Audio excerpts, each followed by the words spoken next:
let me be clear. The mayor's proposal will decimate voter services in the city and county of Denver in 2006. I'll say that again. I want to be absolutely clear that the mayor's proposal will decimate voter services in 2006. This will jeopardize turnout. It will disenfranchise voters, both in the primary in 2026, which is a contested gubernatorial primary, and the general midterms, which don't have to explain how important those midterms are going to be and how high profile they will be in a year. Mayor Johnston has said these cuts will not cut critical services. However, that is just not true. These cuts will absolutely cut the voters' access to the ballot box and our polling centers. These are critical services. This is critical infrastructure in the city and county of Denver, especially during an election. His proposal underfunds my office by $4.5 million next year. What does that mean for elections? That means we have to reduce drop boxes and polling centers to the bare minimum required by state law. You all know, and by now, that Denver elections is the gold standard. Denver elections is a national model when it comes to access to the ballot box. There are a lot of different reasons for that. One of those is having 46 drop boxes, having multiple vote centers, and having the ability within 22 days to return your ballot through the mail. Let me walk you through each election and what this means. For the primary, we would have to close 12 polling centers. 12 polling centers. This means we will go from having 17 to just 5. 4 are required by state law on college campuses, and 1 central location, which has always been the Webb Building. We would have to close 8 drop boxes, reducing our capacity from 46 to 38. Every year, we identify areas where we can expand access to the ballot box. This access also includes areas that are often ignored, that have historically not had access to the ballot box. We filled in those gaps. This threatens that work and that vision. For the general and midterm election, that means closing a polling center from 39 to 38 and closing the 8 drop boxes that I mentioned before. Now, what's that got to do? A person would probably ask, why drop boxes? Well, I'll tell you why drop boxes, because for 22 days, we have bipartisan teams of 2, our ballot security teams, election judges. Election judges are not volunteer, ladies and gentlemen, that go and empty those boxes out. We have to provide the vehicle in which to do so. This is all state law. This is not optional. So when we have to close drop boxes, it's because there's budget attached to operating those drop boxes. We would have to reduce the number of election judges staffing those remaining polling centers by 1/3. We would have to eliminate all 9 drive-through drop-off locations at all of our vote centers. These are the ones that all you got to do is cruise up, hand the ballot over, and they put it in there, just like you see outside of 14th Avenue, just like you've seen at Montbello and other areas where we do this. This would eliminate all voter coach locations except Emily Griffith, which is required by state law. These reductions will result, if you haven't put this together, in slower ballot processing and delayed final results. Those of you who have been in this building know that we are packed to the walls with election judges. This would harm our ability to do that. The longer the delay, the longer the distrust, the misinformation that builds up, and the tension that builds up with folks awaiting results. Now, Mayor Johnston will tell you that he's required by charter to propose a balanced budget. But that should not happen, and as a matter of fact, in the 18 years of being an elected official, 12 on council and 6 as your clerk and recorder, it has never happened this way. It has never happened on the backs of independent offices which he has no oversight, no expertise, and no authority over. This is the city and county of Denver's charter. This is the people. We swear an oath to uphold our charter. We swear an oath to uphold our Constitution. That charter says that the clerk and recorder is an independent elected office. An independent elected office with the exclusivity. All elections, all matters pertaining to elections are exclusively held in the office of the clerk and recorder, whether it's administration, the canvass of voters, the conduct of elections. The charter adopted by the people is clear.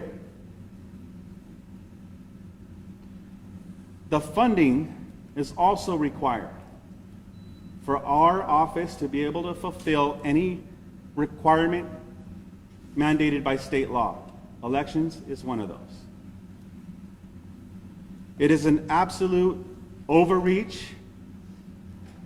It is an absolute violation of the charter of the City and County of Denver for the mayor to attempt to control, determine, or dictate my office's needs.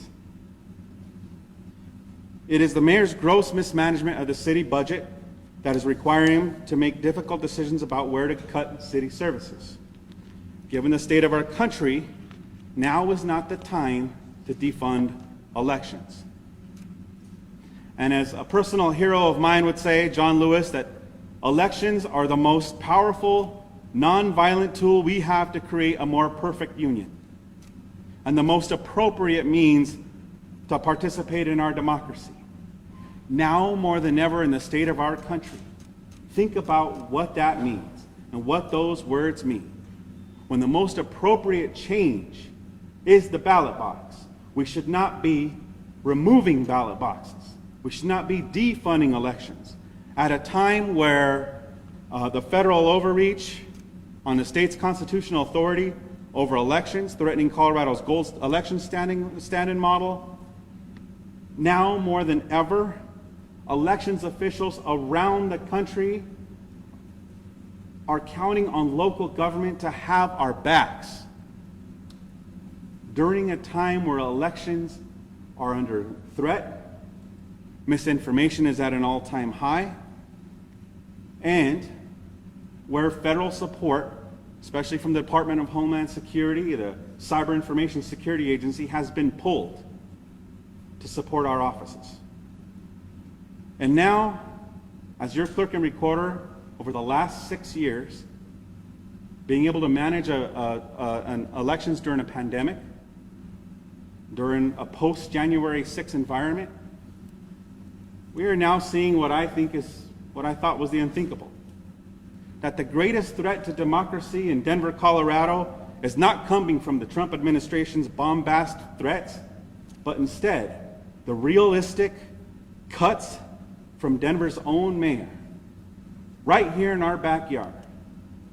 We didn't prepare for the last 6 years to defend this election system, to defend our right to the ballot box, just to be stabbed in the back in our own backyard. The clerk and recorder is required to administer elections according to state and federal laws. These are not optional necessities. They are people's rights. They're enshrined in the Constitution. And when funding is cut, we don't get fewer mandates. We just lose the ability to deliver these services efficiently and fairly. I want to be clear. We're not asking for extras. We're not asking for an increase. I know that was said to you earlier before. We've already tightened our belt. We've already streamlined operations. We cut our budget by 25% this year. I know you're not going to hear that from the mayor's office because they don't want you to know that.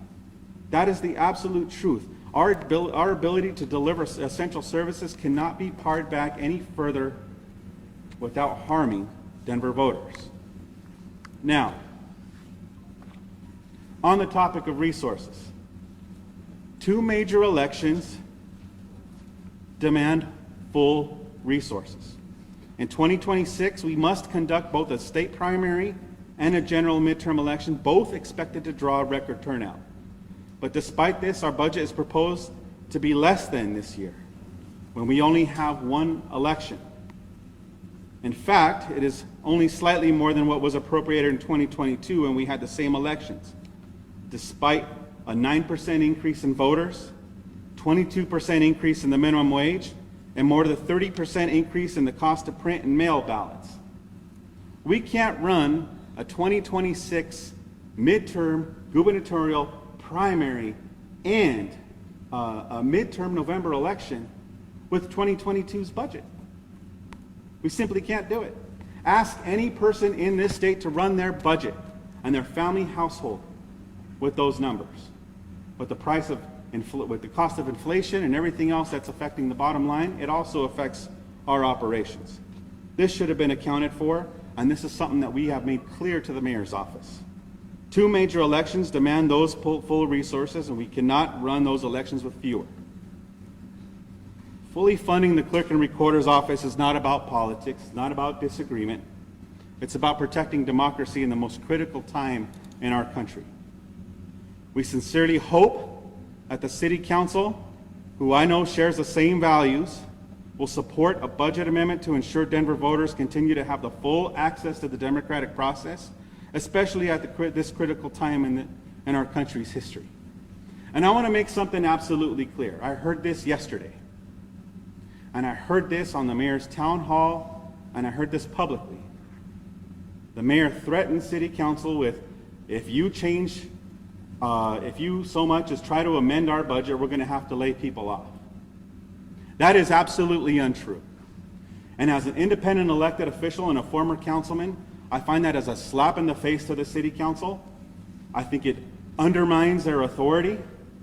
It erodes what's in the charter. The City Council is the body that the people have elected to make decisions on the budget, to appropriate the funds. They are the voice of the people. That should not be eroded. That should not be disregarded. That is something that is in the charter. It's how Denver runs. It is the checks and balances of government that we have to protect, not blur the lines of. So with that, I do want to take questions from the media. I have some questions on numbers, just talking about and referencing that 25% that you had mentioned. Yes. From the mayor's office, it says that originally for 2026, your office requested an $18.7 million budget, a nearly $4 million increase. And then they say that your agency will only be reduced slightly for 2026 by 1.5%, a decrease from 2025. Can you explain how you're getting that 25%? So the 25% was a reduction this year in 2025. That's what we've reduced. We cut services, or we didn't cut services. We cut our budget. We were able to identify savings because this year, in 2025, we only have one election, which is coming up in November, on November 4th. Make sure you're registered to vote. That's the only reason why we were able to actually give money to help with the city's budget woes. Now, we did that, cut 25% this year. That includes nearly $1 million in a one-time savings. That includes holding vacant positions vacant. We've identified that money this year so that we wouldn't have to cut this next year. The other part of that is they're simply what the costs are. If the clerk and recorder, and the charter says that the clerk and recorder determines that the budget necessary is $8.7 million, then we are obligated as a city to make sure that happens. That's enshrined in the charter. Those are the powers that were voted on by the people to ensure that elections are continued to be funded, they continue to be operated, to continue to operate with, regardless of who's elected into the mayor's office or even the city council. Yes? In the context of layoffs, can you speak to the specific number of election judges, et cetera, that you will not be able to hire, like full human count if this budget goes through? It's about a third. And if you looked at the presidential election last year, we just had just under 1,000, right? So we would be reducing that by almost a third. So, yeah. It's about 300-ish. Yeah. So there would be layoffs as a result? They're not layoffs. We just couldn't we just staff. wouldn't hire the 300 extra, or not, the 300 necessary election judges that we typically do. Election judges are not volunteers. Election judges are paid. They're paid by the city and county of Denver a minimum wage. This would decimate that. This will bring us all the way down. That's where we get the worry that this would increase wait times at vote centers. You reduce that. Each vote center has a certain number of election judges. Each box requires a certain number of election judges. By cutting that back, it decreases our capacity to operate. Yes. How many voters would realistically be affected if you don't get the extra 4.5 million? How many voters? Yes. The entire city. We have just over 533,000 registered voters in the city and county of Denver. That number continues to increase. And I'm glad that that number continues to increase. It increased by 9% in the last year. So, you know, our ability to make sure that those voters have equal access to the ballot box is what we believe in. The ease of access is what makes Denver elections the leader in the country. Yes, sir. The mayor suggested that he worked with all the other independent agencies to come up with a budget, but you would not work with him or meet with him on the budget. Why is that? 9 meetings. 9 meetings we had with the Department of Finance leading up to the 2 meetings in the mayor's office. May 23rd and July 25th. May 23rd, we made it clear he had a request. The independent agencies were in his office, with the exception of city council. Made a request. We told him it is only a request. He knows what we're facing in 2026, and that won't be possible. But in advance, we did save money on the front end to be able to do that. It fell on deaf ears, so I asked for another meeting on July 25th with the mayor in our office, with a whole packet that we prepared for him so that he can understand the difference in terms of election years. And that in an election year like this one, in a coordinated election year, the budget's going to be a little lower, which it is right now. When you have a contested primary and you have a midterm gubernatorial election, it goes up. Then in 2027, we're going to have 3 elections. We're going to have the city council, municipal, the municipal runoff. We're going to have the municipal primary, primary, runoff, and the November election. And in 2028, we're going to have the presidential primary, the state primary, and the presidential election. So that budget will naturally go up and down. We provided him with 5 years of budget data and walked through their office, demonstrating why it's important to be able to keep up with that and how elections work. This is something I've been adamant about with their office. 9 times we met with their office before before that meeting. So what he is saying is not only a false narrative, but is an outright lie. In an era of transparency, I expect the same transparency from the Department of Finance and his office. Yes. Can you talk about how you plan to approach the reconciliation process with city council? Yeah. And how much money are you looking to get? Is it that 4.5 million? Yeah. What do you think support will be like? Yeah. I appreciate that question and thank you. I have a lot of respect for our charter and I have a lot of respect for the legislative branch of this city I come from. Unfortunately, the mayor has placed this at the doorstep of the city council. We've done our due diligence on the front end. We've met with him 9 times.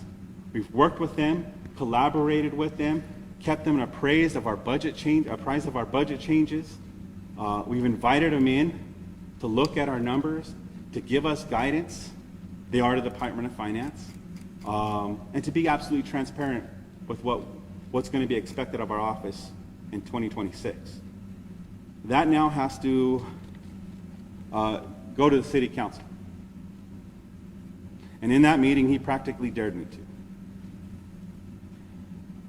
I find that unfortunate because the city council has to weigh so many priorities all around the city.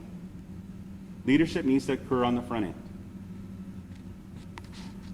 I remain hopeful, knowing the values of the Denver City Council, that they are able to, go through their deliberations. We stand by, ready to support them with the information necessary to be able to restore our budget. Our ask is that an amendment be proposed and moved forward through the process of $4.5 million to restore what we need to be able to continue to provide the services to voters all around the state. Or not all around the state, but all around the city. I'm curious, Paul, your office had $13.6 million in 2022, and they're giving you $1 million more this year. So what is the necessity for the extra $4 million? So the necessity is the fact that, one, we have a 9% increase in voter turnout, voter participation, voter registration. We have a 30% increase in the cost not only to print your ballot, but to mail your ballot to you. We have an increase in terms, I think it was like a 25% increase in terms of the minimum wage, right? 22% increase in the minimum wage. I'm not opposed to that. People need to be paid what they're due. However, that is a cost. So when you look at that cyclical ebb and flow of our budget, that's what that is reflective of. We're not asking for anything extra. We run a very efficient office. As a matter of fact, you look back there, we still have yet to fill those desks with the folks that we have in the web.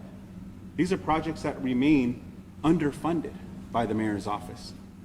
And we're tired of having to plead when we are an independent office, something that is expected by the city and county and Denver, the people of the city and county and Denver, to happen. Let's say you don't. Yeah. Let's say you don't get funded. Let's say city council, mayor doesn't fund you. What's your plan?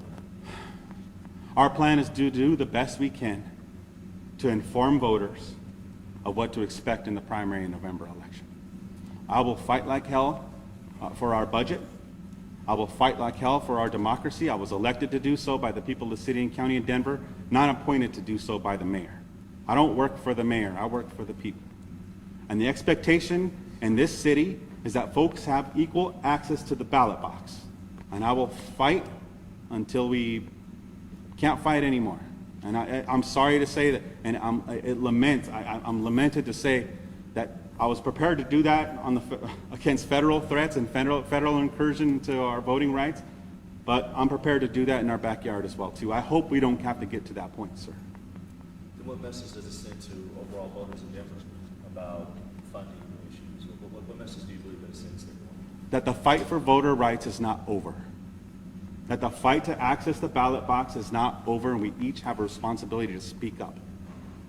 I'm proud to do it on behalf of the city and county in Denver, but that fight for the ballot box, unfortunately, still exists in this city today, and it's evident by the lack of understanding, the lack of political will to recognize that there are some things bigger than your own personal agenda and budget, and that is the opportunity to vote in a free and fair election now.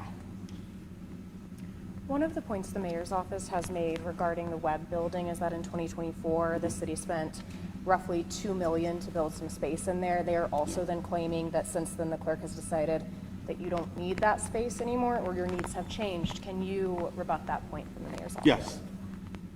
Our office has been relaying our space needs to the real estate office and asking for capital funds for 6 years.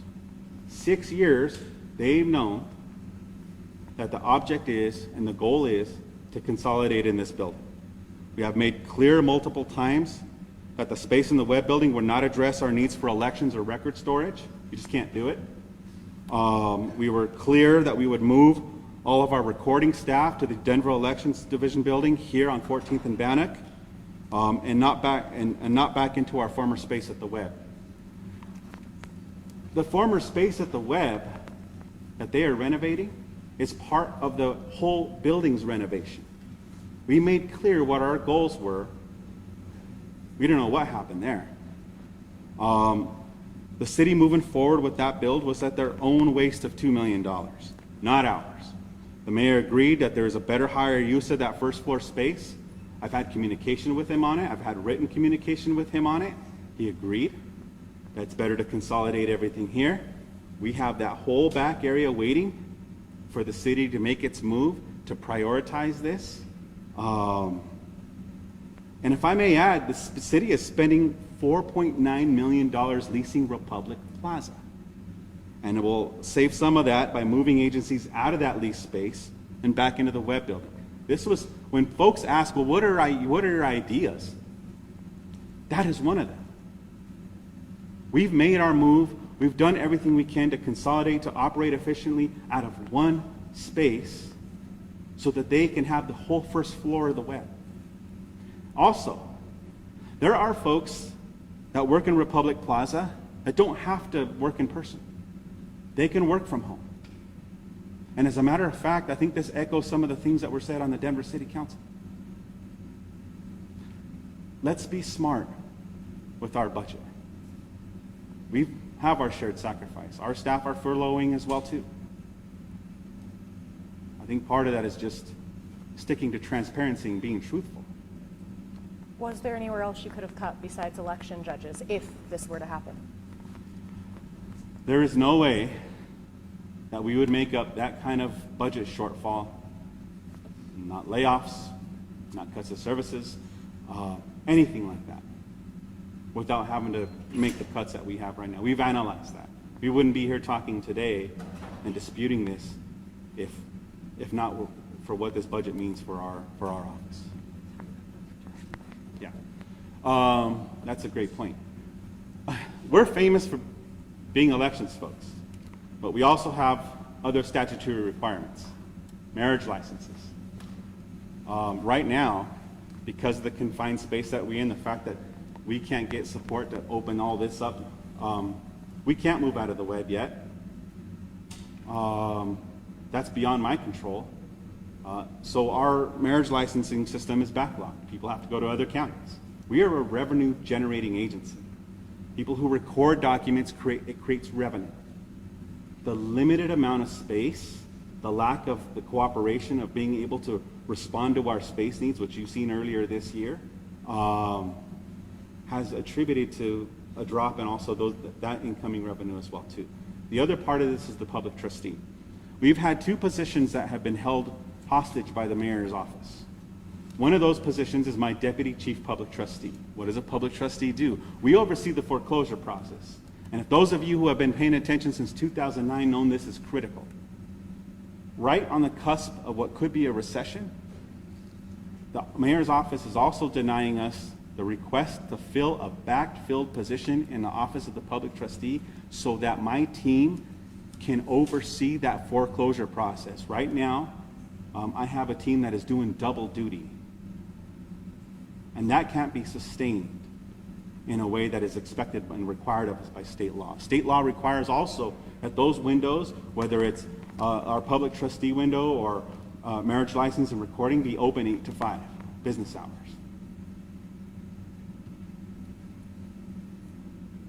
Any other questions? Yes, ma'am. Just kind of final ones. The mayor's proposal is already on the table now, but for the future, how do you two get back into a better place? Have trust in your independent agencies. Invite us early on. And that's the message that we had on May 23rd. I'm not going to speak for other independent agencies. It's why did you not invite us in earlier? We can be helpful. This is my 18th year as an elected official, which means it's my 18th city budget that I've been a part of.